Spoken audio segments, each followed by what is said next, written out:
Good evening, I'm Sarah Sapsanama. Let's begin with the headlines of the hour.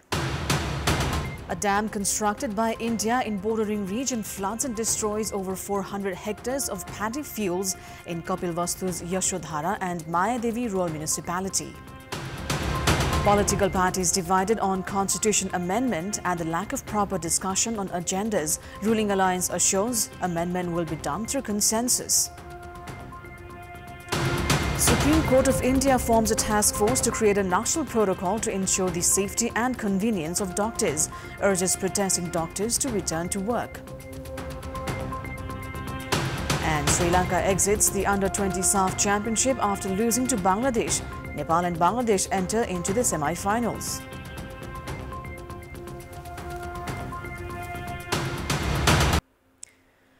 A dam constructed by India in the bordering region has inundated and destroyed over 400 hectares of paddy fields in Kapilvastu's Yashodhara and Mayadevi rural municipality. Heavy rainfall on Saturday night swelled the river, flooding the fields. The dam that India built in Bajaha under Chihilia station in Siddharthanagar district has resulted in flooding of areas on Nepal. Paddy field in Bhavpur, Titirki, Purnihawa, Rajuapur and Ramawapur of Yashodhara rural municipality and Mayadevi rural municipalities, Tulsidihawa, Gaura, Gauri and Sano Sisahania have been submerged, with many turning into ponds. रात में पानी गिरा है, बहुत ज़्यादा पानी भर चुके हैं। अबे मैं हमने इस परिवार का नंबर 1 बीघा 4 बीघा 1 बीघा 3 बीघा पानी में बुड़ा है। अब बड़ा समस्या है। मजदूर मेहनत करा जाए, खावा जाइए कैसे खावा जाइए। This monsoon, locals of Tulsidihawa had been compelled to plant paddy for a second round after 50 hectares of land was flooded for the same reason. Farmers have been worried as the second round of plantation has also gone to waste. More than 350 farmers have been affected by the flooding.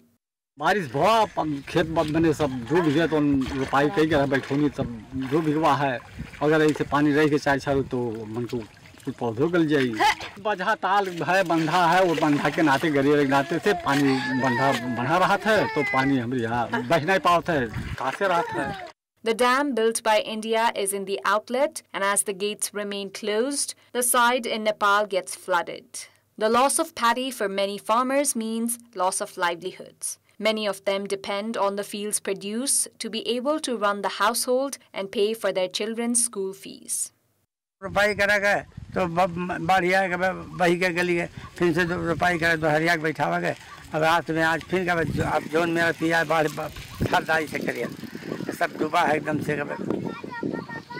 खाए पिए से हो जाए शिकायत है मेरे का है.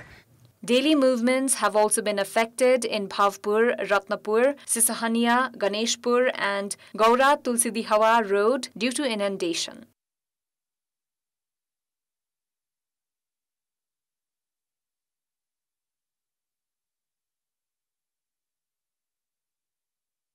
बांध छा इंडिया को यो बांध खोले पने एकदम राम्रो हुन्छ फेरि हामी बिउ लाएर यति लामो से बैठा हो फेरि यस्तो बाढ आयो फेरि गल्छ. A lake constructed in over 1,000 bighas of land towards north of Bajaha Dam is shared by both India and Nepal.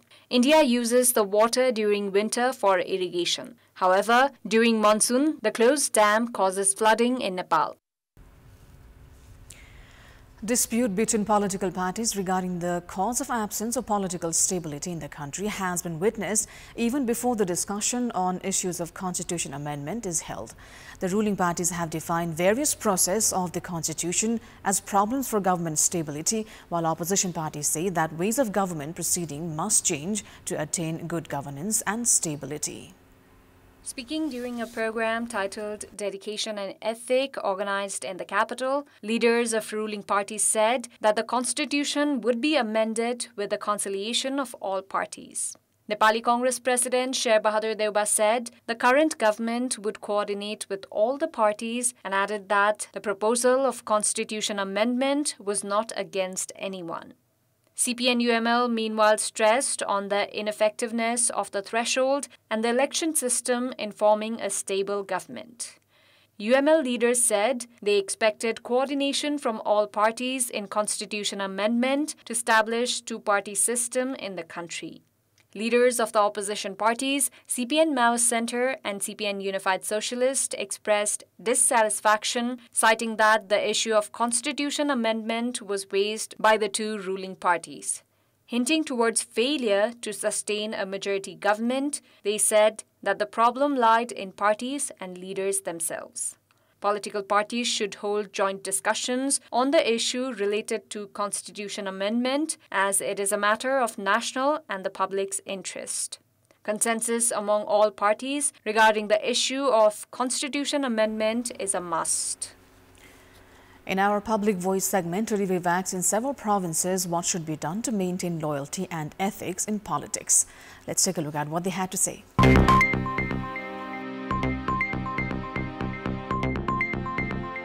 जनताको समस्यालाई बुझेर इमानदारीताका साथ काम गर्न पर्यो। निस्वार्थ भावनाले सेवा गर्न आएको हो भने राजनीति सफल हुन्छ। त्यो निष्ठा नैतिकता त्यहाँ भेटिन्छ। नत्र भने कुनै स्वार्थ लिएर हामी आइयो भने निष्ठा नैतिकता हुँदैन। आर्थिक रूपमा पनि स्वस्थ हुनु पर्यो, इमानदारीता हुनु पर्यो। सामाजिक दायित्व पूरा गर्न पर्यो। इमानदारीता सबभन्दा ठुलो कुरा हो। राजनीतिमा पनि इमानदारीता हुनुपर्छ, असल चरित्रले भरिपूर्ण हुनुपर्छ, त्यो भए मात्रै निष्ठा बन्छ। जनता समक्ष गएर तिनीहरूको अलि गुनासोहरू चाहिँ बुझिदिनु पर्यो। कहिलेकाहीँ महिनामा एकचोटि आएर हेरिदिनु पर्यो के हो समस्या भनेर। त्यो समस्या बुझ्ने मान्छे म प्राय नेताहरूमा देख्दिनँ। जुन किसिमको आफ्नो शब्दावलीहरू प्रयोग गर्यो त्यो अनुरूप कार्य गरेन, त्यसले गर्दा पनि निराशा आएको हो। कुनै कुरामा पनि चुहावट अथवा भ्रष्टाचार हुन पनि दिनु हुँदैन। उनीहरूले गरेका बाचाहरूलाई पुरा गरिदिनु पर्यो, त्यति भए निष्ठा कायम हुन्छ। इमानदारीता हुनु पर्यो। कुनै स्वार्थ नभएको मान्छे र क्षमतावान मान्छेलाई राजनीतिमा हरेक पार्टीले ल्याउनु पर्ने देखिन्छ। यदि हामीले नैतिकता मेन्टेन गर्ने हो भने सबैभन्दा पहिला हामी नेताहरू रोल मोडलको रूपमा प्रस्तुत हुनुपर्छ। जनता सामु गरेका प्रतिबद्धताहरू पूरा गर्नुपर्छ।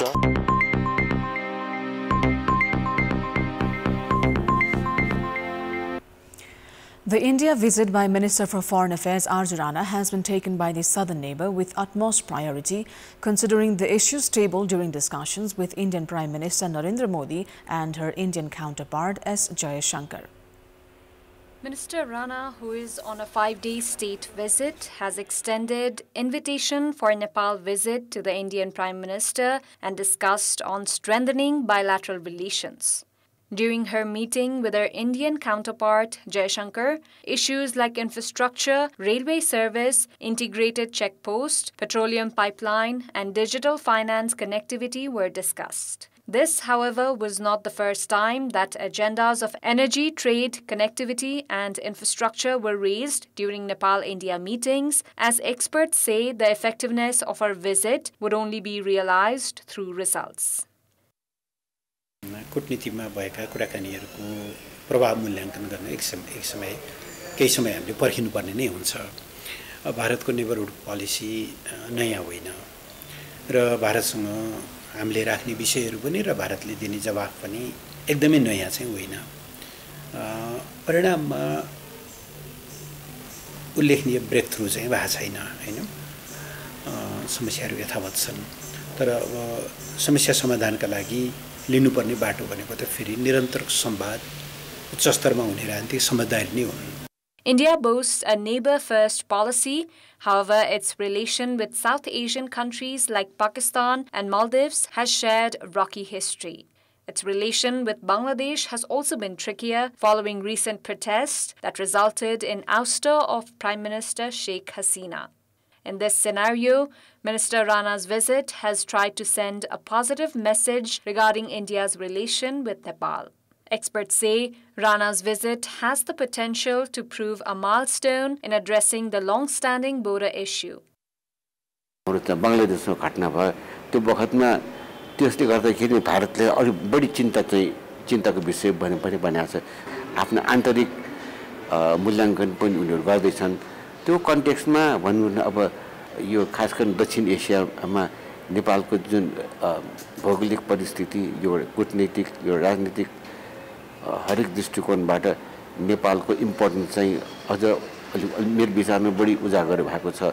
त्यसकारण हामीले बुझ्नुपर्छ के भन्दाखेरि यो टाइममा अब नेपाल इम्पोर्टेन्ट इन्डिया भन्ने कुरा चाहिँ त्यो महसुस उनीहरूलाई भएको जस्तो लाग्छ। दक्षिण एसियामा पछिल्लो समय विकसित केही घटनाक्रमहरूको पनि कहीँ न कहीँ प्रत्यक्ष परोक्ष प्रभाव होला, किनभने दक्षिण एसिया अलिकति एक खालको सङ्क्रमणबाट गुज्रिरहेको अवस्था छ।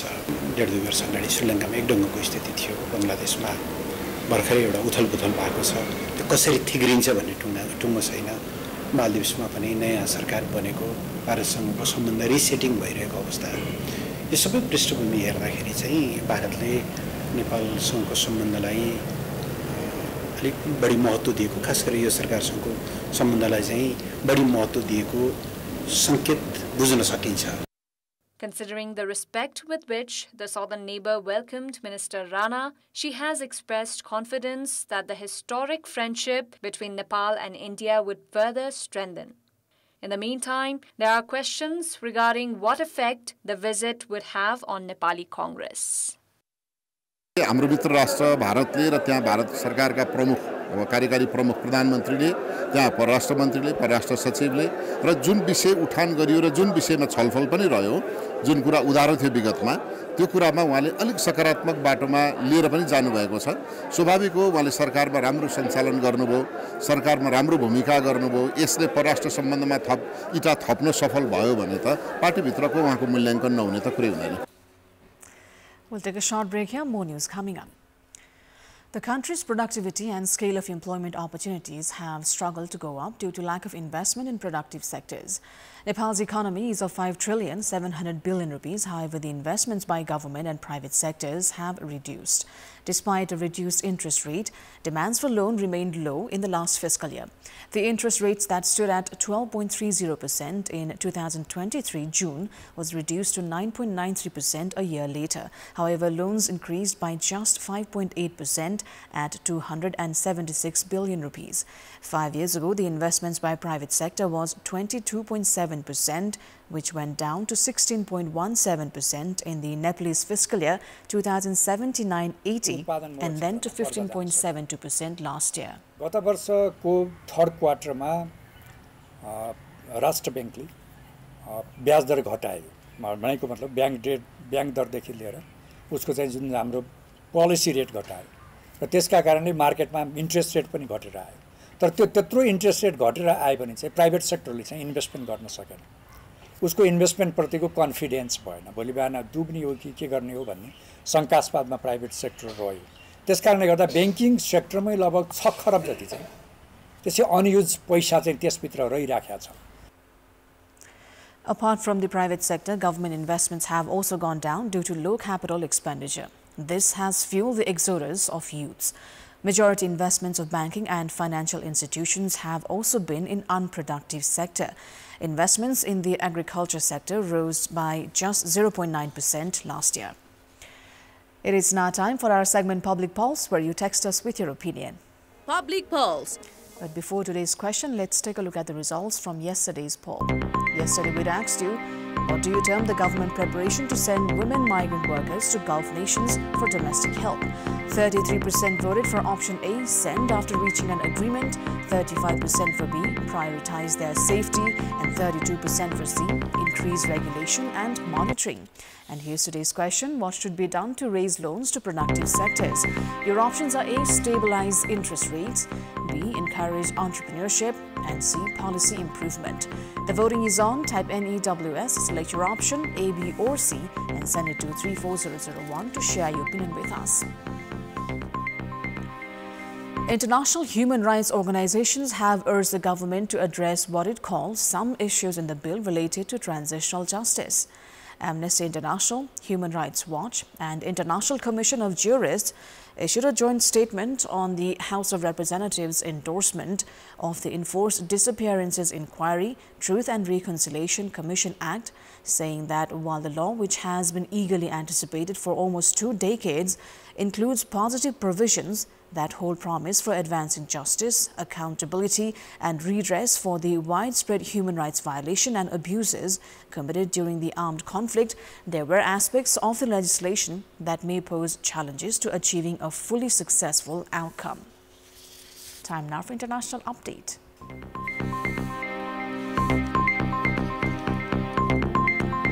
The Supreme Court of India has formed a 10-member task force to create a national protocol to ensure the safety and convenience of doctors.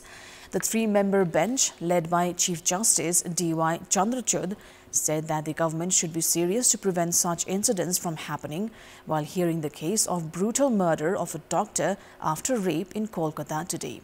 The court has also asked the protesting doctors to trust the Supreme Court and return to work. In addition, the Central Bureau of Investigation (CBI) has been directed to submit a status report on the incident by 22nd of August. The court said that the incident is related to the safety of doctors not only in Kolkata but across the country and asked the CBI to conduct an impartial investigation. The court has also objected to the fact that the names of the victims and the photos and videos of the deceased are being published in all media, while saying that the name of the victim cannot be made public. Chief Justice Chandrachud said that the protocol should be implemented not only on paper but in the entire country. The court also questioned the fact that no FIR was registered till late night after such a serious incident.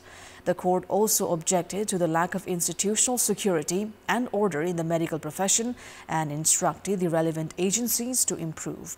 On 9th of August, the trainee doctor's body was found in the seminar hall of R.G. Kar Hospital in Kolkata. A volunteer of the police has been arrested in this incident. After the incident, protests and demonstrations are continuing across India, demanding severe punishment for the culprits. Doctors are also protesting by boycotting non-emergency services. On 13th of August, the Calcutta High Court ordered CBI to investigate the matter. We've got more news coming up, but right now it's time for yet another short break. Sports news. Bangladesh has defeated Sri Lanka 2-0 in today's match under the SAF Championship. As a result, Sri Lanka has exited the tournament, having faced second consecutive defeat, while Nepal and Bangladesh have made it to the semi-finals. In the match held in Anfa complex in Sadabatu, Bangladesh took the lead in 17th minute.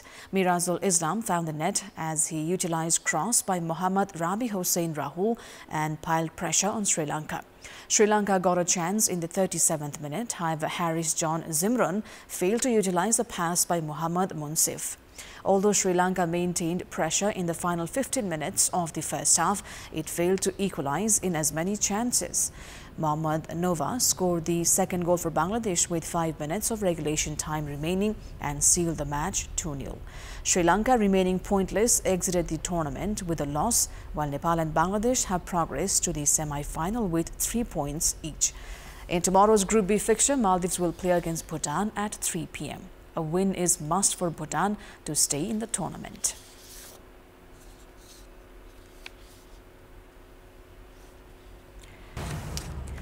That is all for the moment. Thank you for watching. Good night.